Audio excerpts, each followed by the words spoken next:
헥사곤 투자자문 CIO 김영근입니다.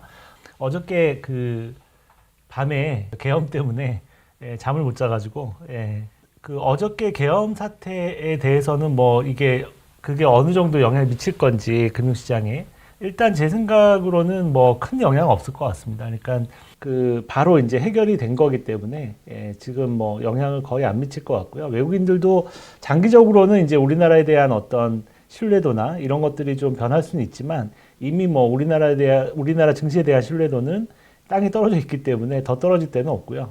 그래서 지금 어제 사태로 인해서 크게 영향을 받을 부분, 그러니까 뭐 환율 같은 경우도 어저께 급등했다 다시 제자로 왔잖아요. 그러니까 이런 부분들은 뭐 큰 영향 안 미칠 것 같고요. 실제 아침에 지금 장 시작할 때 보니까 뭐 매물이 좀 나오긴 하는데 외국인들이 선물을 막 매도를 치거나 이런지는 않고 있거든요. 그래서 제가 볼 때는 큰 영향 없을 것 같습니다. 그리고 환율에 대해서는 어저께 이제 그 개헌 발표하고 1,446원 장중에 거기까지 폭등했다가 다시 이제 1,410원, 9원 이렇게까지 내려왔는데 뭐 거의 제자리로 온 거죠. 1,400원 초반에서.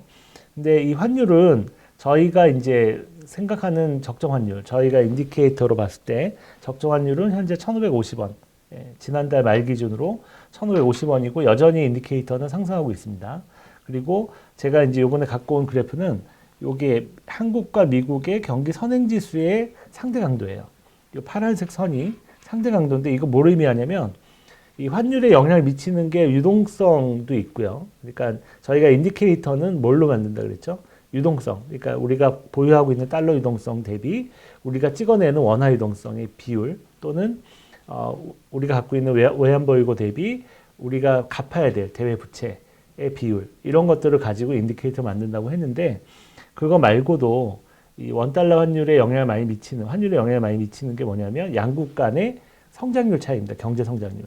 경제 성장률이 높은 국가가 환이 어떻게 될까요? 통화 가치가 더 강하겠죠, 당연히. 경제 성장률이 낮으면 그 나라에 투자를 안 하고 돈을 빼기 때문에 통화 가치가 떨어집니다. 그래서 이게 이제 경제 성장률 상대 강도거든요. 이제 이런 것들을 참고해서 보면 이제 환율을 좀 미리 예측할 수가 있어요. 이게 약간 선행성을 갖고 있기 때문에 보시면은 아주 매번 딱 맞는 건 아니지만 약간 선행성을 가지고 잘 맞는 편이거든요. 여기 보시면은 이때도 이렇게 파란색 선이 이렇게 올라간다는 건 한국보다 미국이 훨씬 더 경기가 좋다는 얘기예요. 한국에 투자된 돈들도 미국으로 옮겨가겠죠. 미국에 투자를 하겠죠. 그래서 이렇게 올라갈 때는 뒤늦게 이제 원달러도 올라가고요. 당연히 이제 원달러가 올라간다는 건 원화가 약세니까. 이게 이렇게 빠지면 나중에 이제 원달러도 빠지고 보시면 이때는 원달러가 빠지고 있는데 이게 올라갔잖아요. 근데 뒤늦게 결국은 원달러가 올라갔고요. 그 다음에 이렇게 약간 후행적으로, 그러니까 선행적으로 좀 움직이는 편이죠.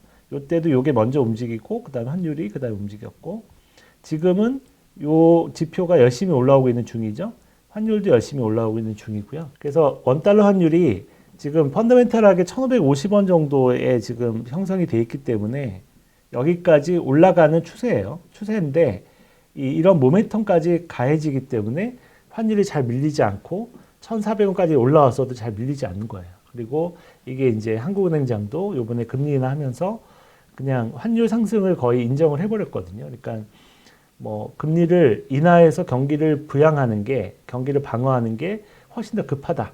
그러니까 환율을 방어하는 것보다 이렇게 선택을 했기 때문에 어떻게 보면 외환 딜러들이나 이제 외환 투기꾼들, 트레이더들 입장에서는 한국 정부가 환율은 그냥 용인을 하는구나. 한 1,500원까지 가는 건 용인하는구나. 라고 메시지를 받을 수 있는 거죠. 그런 신호를. 그래서 이제 환율이 1,400원만 올라가면 좀 밀리고 했었는데 지금은 이제 1,400원에서 잘 지지가 되고 있는 지지를 시도하고 있어요. 그러니까 이거는 기술적으로 되게 중요한데 여기서 1,400원대에서 잘 지지가 되고 나면 어느 순간 이제 1,500원까지 원래 이제 적정 환율 수준까지 이렇게 튀어 올라갈 수 있는 이제 그런 게 되겠죠. 근데 그거는 타이밍은 정확히 알 수 없지만 저희가 내년에 우리나라 환율 1,450원에서 1,500원 정도 보고 있잖아요. 그러니까 그런 뭐 상반기 중에 아마 1,450원. 요 앞에 전고점이 1,440원이기 때문에 이거는 돌파하지 않을까 생각을 하고 있습니다. 길게 보면은 2027년, 그러니까 6년 말이죠. 그러니까 25년, 26년, 우리가 26년까지가 경기 사이클 하강이기 때문에 26년까지 앞으로 2년이죠. 2년 안에 1680원짜리까지는 한번 가볼 수 있다. 이렇게 보고 있습니다. 그러니까 저희가 이거를 환율은 정확히 맞추기가 어렵거든요. 근데 이제 추정을 하는 건데 저희가 이제 최대한 저희 데이터와 그다음에 인디케이터와 지금까지 잘 맞아왔기 때문에 신뢰를 하고 있고요. 그 안에서 전체적인 장기 추세는 어느 정도 신뢰를 하거든요. 근데 저희가 이렇게 시뮬레이션 해보면 2027년 정도에 1600원대 정도, 1680원 정도까지 올라가는 걸로 올라갈 가능성이 높은 걸로 추정을 하고 있어요. 그러니까 그거는 중간에 이제 우리나라 경기가 확 바뀌거나 아니면 어떤 변수가 생기면 저희가 수정을 하겠지만 수정하지 않으면 이제 그 시나리오대로 저희가 이제 추정을 하고 있다 이렇게 생각하시면 될 것 같습니다. 그리고 이제 이게 원달러 환율이 상승하는 것도 높은데 지금 모멘텀도 강해지고 있다 이렇게 볼 수 있는 거고요. 이 두 번째 모멘텀은 OECD 경기 선행 지수예요. 이거 역축으로 그린 건데 이거는 우리나라의 경기 선행 지수의 움직임을 역축으로 그린 거예요. 그러니까 이렇게 올라가면 경기가 나빠지고 있는 거고요. 이렇게 떨어지면 경기가 좋아지고 있는 건데 당연히 이제 우리나라 환율에도 영향을 미치죠. 우리나라 자체의 경기 흐름도 영향을 미치는데 이렇게 경기가 좋아질 때, 나빠질 때 원달러 환율이 오르죠. 이렇게 좋아질 때, 그러니까 이게 거꾸로니까 경기 선행 지수가 떨어지면 좋아지는 거거든요. 경기가 좋아질 때 당연히 원달러 환율 내려오고 똑같이 움직이죠. 이거는 동행해서. 그래서 지금 이렇게 보시면 이렇게 변곡점을 두고 지금 턴하고 있어요. 바닥에서 턴하고 있기 때문에 이게 이제 본격적으로 턴을 하면 턴을 할 걸로 예상하는데 왜냐면 반도체가 꺾였으니까 턴을 하면 당연히 이제 원달러 환율이 지금까지는 이렇게 보시면 요때 이후로 올라갈 때 보면 지그재그로 이렇게 올라가잖아요. 이렇게 팍팍 못 올라가고 이런 것들이 어떻게 보면 이런 경기가 이렇게 좋았기 때문이거든요. 좋았기 때문에 이제 떨어지지 못하고 이제 왜냐면 적정원이 높으니까 이렇게 느리게 올라간 거예요. 모멘텀이 안 좋으니까. 근데 이제 모멘텀이 전부 다 이렇게 돌잖아요. 이 한미 간 이거는 이미 돌았고 그다음에 한국 자체의 경기도 지금 돌고 있기 때문에 이게 본격적으로 돌면 이렇게 눌려서 올라가다가 결국은 적정 환율이 높기 때문에 튀어 올라갈 수 있다. 이렇게 보고 있습니다. 지금까지 그래 왔고 앞으로도 아마 이거는 크게는 변하지 않을 것 같아요. 제가 10년 가까이를 이 인디케이터로 가지고 환율 추정을 했는데 잘 맞았거든요. 단기적으로는 틀릴 수 있어요. 여러 가지 이 변수가 많기 때문에.